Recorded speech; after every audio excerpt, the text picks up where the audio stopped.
Honorable Federal Ministers, Governor KPK, fellow panelists, and distinguished guests. Assalamu alaikum and a very good morning.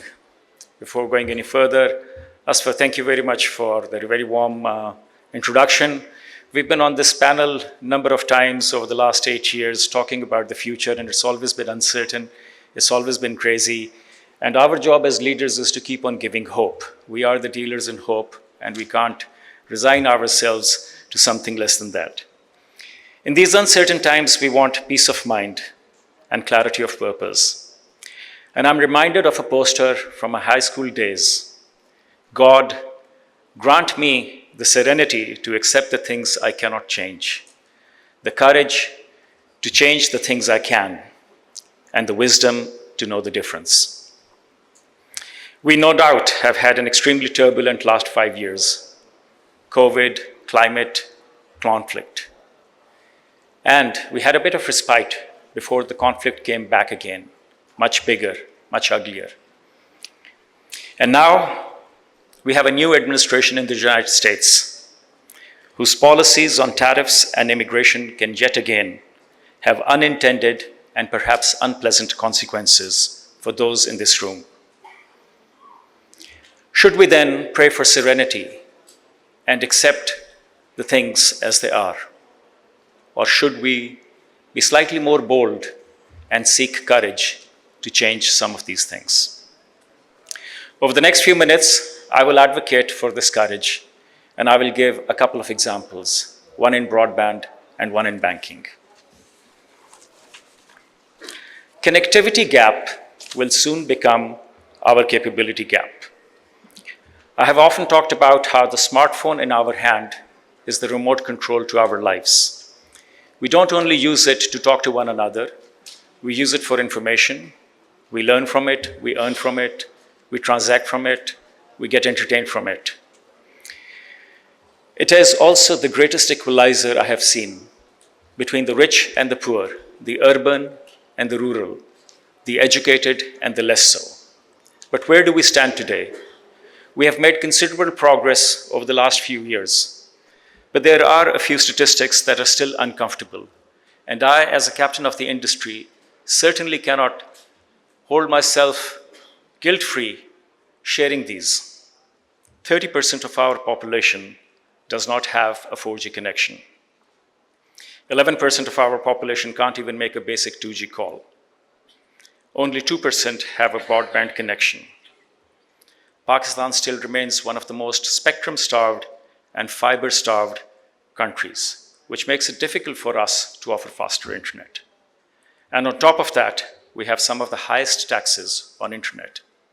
15% withholding tax, 19.5% GST.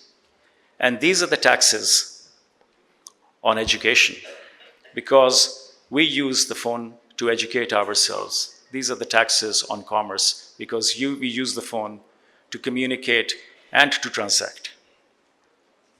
Why is our digital readiness so weak? And what stops us from putting a smartphone in every hand? It can be a few things, but it is certainly not the global uncertainty.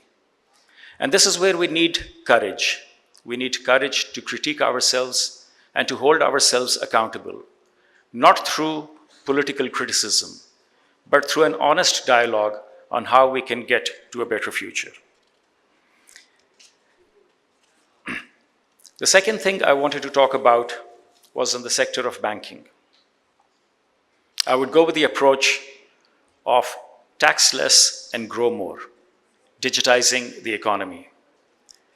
We frequently hear about our tax to GDP ratio, and it is indeed a problem that we have to solve.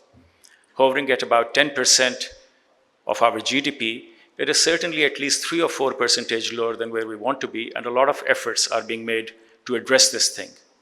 But we end up going to the usual suspects, those who are already in the net. And it comes to salaried people who bear a disproportionate burden. What we haven't done is we haven't increased the size of the net. Again, this is an area where technology can play an oversized part. There is a direct correlation between the size of the black economy and the cash reliance. Today, less than 5% of our retail transactions, or just about 5% of our retail transactions, are done using a credit card or a debit card or a QR code. We have approximately 5 million micro, small, medium enterprises. Yet, the number of physical locations where a digital payment can be accepted is no more than 50,000 using the traditional POS machine. These machines are expensive. They cost about $150, and they have numerous challenges, both with the acquisition and the merchant reluctance.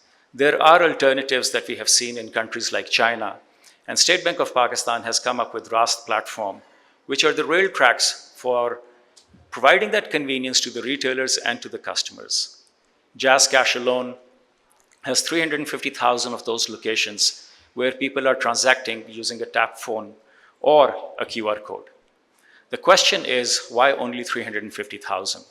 What stops us from getting to 1 million, 2 million, indeed 5 million? These are the questions that we must ask. And while I am participating in helping the government, I think the progress that we are seeing in this thing is not commensurate with the challenges, and more must be done. The State Bank initiative around financial inclusion is indeed commendable. So are the intentions from Ministry of IT and Ministry of Finance, who all recognize both the potential and the imperative of digital payments. The question then is, why aren't we making the progress? And this is, once again, an area where I think we need the courage to have that honest critique, not politically motivated criticism, not mudslinging, but where are we? What can we do better to move faster? A lot can be done. A lot is being done. We still get a lot of criticism. But once again, what we need to do is a whole lot more than what we have already done. Sharing a couple more statistics, I did talk about the gray economy. In countries like Pakistan, where digital payments are less than 5% of the retail environment, the gray economy is anywhere between 35 to 50%. In countries like Sweden and Australia, where digital payments are 90%, the gray economy is less than 10%. So there is a correlation. The more we go digital, the greater we document the economy. And given that this is such a huge imperative for the government, I hope that there are concrete examples where we actually mandate retail, we mandate schools, we mandate hospitals, we mandate all government payments that they have to go through digital means. 5 kilometers from here, one of the largest bakeries in Islamabad that does tens of millions of rupees of business every single day still does not take a digital acceptance payment. They will not have a credit card machine, and they will not have a QR code. This is where we need governmental interventions. This is where we need to make a bold decision and put a stake in the ground and say, well, listen, Mr. Retail, if you want to do business in Pakistan, Mr. Restaurant, if you want to do business in Pakistan, you have to have the option of at least having a digital payment. No more cash only. And if you have cash only, let the tax people come over there and shut your business down. We are relatively smart people in this room. We are wise people.